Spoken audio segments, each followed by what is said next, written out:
پاکستانی عوام سے میں ایک بات کہنا چاہتا ہوں، اگر آپ پاکستان میں رہ کے کامیاب ہونا چاہتے ہیں اور زندہ قوم کہلانا چاہتے ہیں، آپ بس اپنے ماضی کو یاد رکھیں۔ اگر آپ اپنے ماضی کو یاد رکھیں گے نا، بجائے جتنی بھی حال میں تکلیف آ جائے، تو آپ زندہ قوم بن سکتے ہو۔ جو پریزنٹ آج کے حالات ہیں، آج کچھ اور سٹوری تھی، کل اور کوئی سٹوری تھی، پرسوں وہ سٹوری تھی۔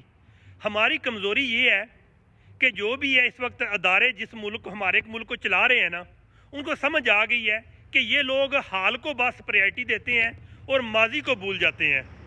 اگر ہم لوگ اپنے ماضی کو یاد رکھیں نا، تو کبھی بھی ہم قوم جو ہے نا نقصان نہیں اٹھائیں گے۔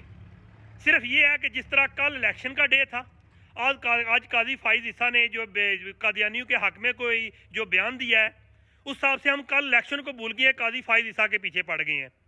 کچھ دن گزریں گے، اس کے بعد جناب نیا ایک سوشل چھوڑ دیں گے۔ لیکن اگر آپ لوگوں نے کامیاب ہونا ہے نا، تو میری ایک ہی بات مان لیں، اپنے ماضی کو یاد رکھیں۔ اگر آپ اپنے ماضی کو اپنے ساتھ لے کے چلیں گے نا، تو آپ کو کوئی دنیا کی طاقت نقصان نہیں پہنچا سکتی۔ آپ زندہ قوم کہلا سکتے ہو۔ لیکن ہماری صرف یہی کمزوری ہے کہ ہم حال کو لے کے چل رہے ہیں۔ اپنے ماضی کو ساتھ لے کے آج سے چلیں، آپ کو کوئی نقصان نہیں ہوگا۔ یہ لوگ بھی سمجھیں گے۔ ہماری صرف ایک کمزوری ہے بس، کہ ہم ماضی کو بھول جاتے ہیں۔